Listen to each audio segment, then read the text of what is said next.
কিরে হঠাৎ ডাকলি এখানে? ডাকলাম মানে গুরুত্বপূর্ণ কথা বলার জন্যই তো ডেকেছি। কি বলবি বল, এত দেরি করলে হবে? তুই কি এতদিনে কিছুই বুঝতে পারিস নি ফয়সাল? কি বুঝবো বুঝা? আমার চোখের দিকে তাকিয়ে কি একবারও কিছু মনে হয়নি? ফাজলামি বন্ধ কর ফয়সাল, সব কিছুতে ফাজলামি মানায় না।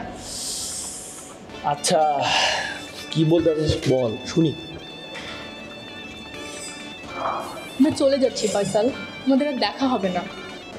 সে তো যাচ্ছি, বাট যাচ্ছি শুধু ভার্সিটি থেকে, আজীবন তো পড়েই আছে। কিন্তু প্রতিদিন তো দেখা হবে না ফয়সাল, তোকে প্রতিদিন না দেখলে আমার দিন চলে না। তুই কিছুই বুঝতে পারিস নি। আচ্ছা কি বলতে চাস বল তো? কি বলতে চাই মানে? কি বলতে চাই মানে বলে ফেল। ভালোবাসি ফয়সাল, আমি তোকে ভালোবাসি।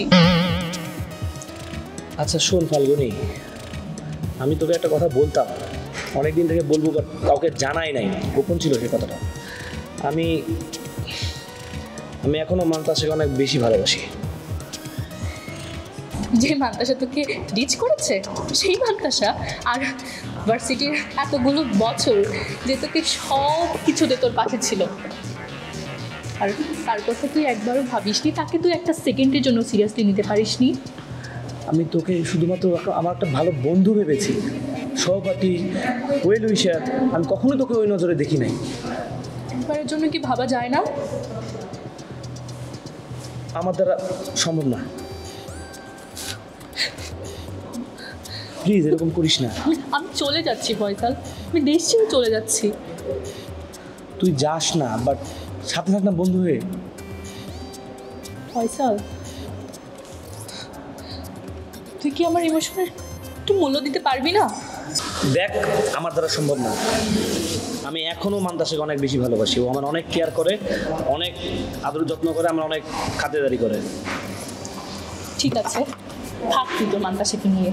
আমি এত কিছু করলাম তবুও তুই আমার ব্যাপারে কিছুই ফিল করিস না। দেখবো তোর মান্তাসা তোর জন্য কি করে। আরে আরে মেয়ে মানুষ কিছুই বুঝে না, আসলে মেয়ে মানুষের হাড্ডি ব্যথা, আর ব্যথা মেয়ে মানুষকে ব্যথা। আমার পুরোটা আকাশ জুড়ে মেঘ, অকারণের বৃষ্টি, অকারণের পাগলামি, তোমার অপেক্ষায়।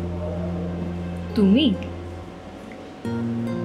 এত বছরের পরিচয়, তুমি তুই এর সম্পর্ক কোথায় গেল? আসলে তোমাকে বলা হয়নি, এতদিন আমিও বলে উঠতে পারিনি তোমাকে আমার ভালো লাগে।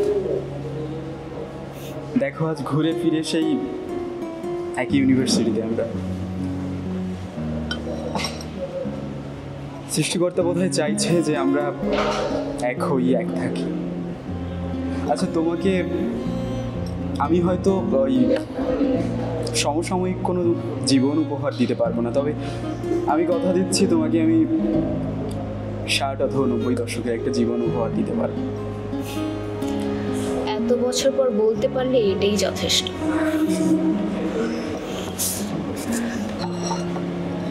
তারপর আমি কি তোমার হাতটা পেতে পারি? অবশ্যই, তবে কিয়ৎক্ষণ নাকি সর্বজীবনের জন্য? সারা জীবনের জন্য।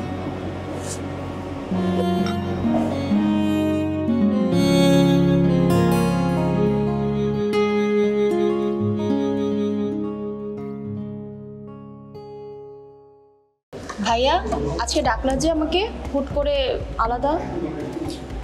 ডাকার কারণ আমি ভেবেছি তোকে বাসায় বলবো, কিন্তু আমি চাইনি আব্বু আম্মুর সামনে কিছু বলি। কি হয়েছে ভাইয়া, কোনো সমস্যা? সমস্যা তো তুই জানিস, আমি নতুন করে তোকে কি বলবো? আমি জানি মানে? নে আগে চা খা। যেটা বলার জন্য ডেকেছি, তুই কি ফয়সালের সাথে কথা বলিস? ফয়সালকে আমি? আমার বন্ধু ফয়সাল। ও না, মানে অ্যাকচুয়ালি ভাইয়ার সাথে আমার ফেসবুকে পরিচয় আর কি, মানে একটু হালকা পাতলা কথা হয় ভাইয়া। কালকে বিকেলে আমি যখন ফাইসালের সাথে ছিলাম, ওর মোবাইলে দেখি তোর নাম্বার। হ্যাঁ, ওই ফেসবুক থেকে আর কি নাম্বারটা আদান প্রদান হয়েছিল আর কি। তাই বলে তুই ডিরেক্ট কল করে কথা বলবি? ফয়সাল তো আমার সামনে ফোন নিয়ে তোর সাথে প্রায় আধা ঘন্টার মতো কথা বলেছে। আসলে ভাইয়া মানে একটা জরুরি বিষয় জানার ছিল, তাই আর কি ফোন করেছিলাম। দেখ, তুই আমার ছোট বোন, তোকে আমি কোলে পিঠে করে বড় করেছি। তুই জানিস ফয়সাল কেমন? ভাইয়া তুমি আমাকে ভুল বুঝতেছো। আমি ভুল বুঝছি না, আমি এটা নিয়ে তোকে কিছু বলছি না, আমি শুধু বোঝানোর জন্য ডেকেছি। আমি চাই না আব্বু আম্মুর সামনে তোর রেপুটেশনটা খারাপ হোক, কিছু জানুক। ফয়সাল সে আমার বন্ধু, কিন্তু সে আমার বোনের যোগ্য না। তুই কি জানিস ফয়সালের সাথে আরো দুটো মেয়ের কথা হয়? না, কোনো কিছু আমাকে বলেনি। সে তো বলবে না তোকে, কারণ তার তো কাজ এটাই। সে তো সবসময় মেয়েদের সাথে কথা বলে, মেয়েদের সাথে ঘোরাফেরা করে, এটা তার চারিত্রিক বৈশিষ্ট্য। আর আমার বোন হয়ে তুই এমন ছেলের সাথে, আমি তোর কাছ থেকে এটা আশা করতে পারি না। সত্যি সত্যি আমি হতাশ তোকে নিয়ে। ভাই আমার ভুল হয়েছে, আমাকে ক্ষমা করে দাও। বিশ্বাস করো আর এরকমটা হবে না। কিন্তু তুই তো আমাকে অস্বীকার করছিস। তুই বললি তুই ফয়সালের সাথে কিছু করছিস না। আমি নিজের চোখে দেখেছি তুই ফয়সালের সাথে কথা বলছিস। ফয়সাল আমার অন্য বন্ধু, তাকে বলেছে হ্যাঁ ওর বোনের সাথে তো আমার কথা হয়, ওর বোনের সাথে তো আমার সম্পর্ক আছে। ভাইয়া এরকমটা আর হবে না, ওর সাথে এরপর থেকে আর কখনো কথা বলবো না। তুমি প্লিজ এবারের মতো আমাকে ক্ষমা করে দাও। দেখ প্লিজ ভাইয়া, তোকে আমি অনেক ভালোবাসি, তুই আমার আদরের ছোট বোন।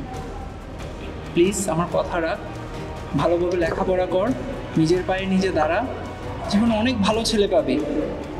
সে ছেলে যদি ভালো হয়, আমি কথা দিচ্ছি, আমি তোর জন্য ওই ছেলের সাথে কথা বলবো। কিন্তু ফয়সালকে ভুলে যা, ও তোর যোগ্য না। ভাইয়া চল এবার বাসায় চল, বোকা মেয়ে একটা।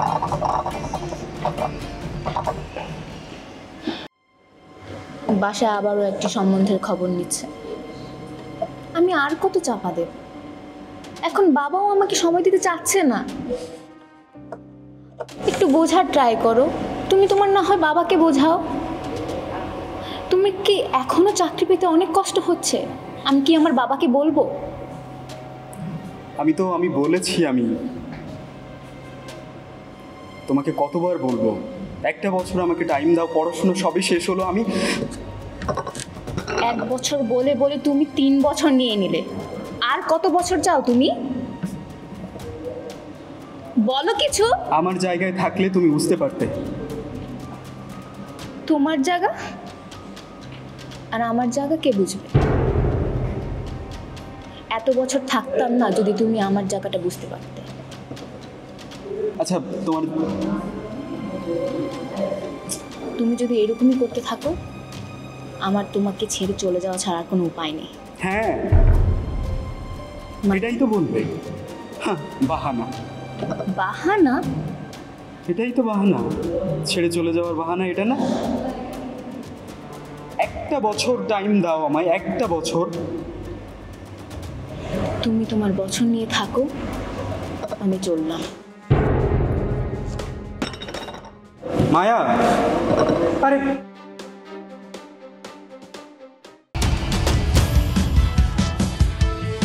অডিশন রাউন্ড দেখুন 15 ও 16 ফেব্রুয়ারি রাত 10টায় এবং 21 ফেব্রুয়ারি থেকে প্রতি শুক্র ও শনিবার রাত 10টায় দীপ্ত টিভি এবং দীপ্ত টিভির ডিজিটাল প্ল্যাটফর্মে। সময়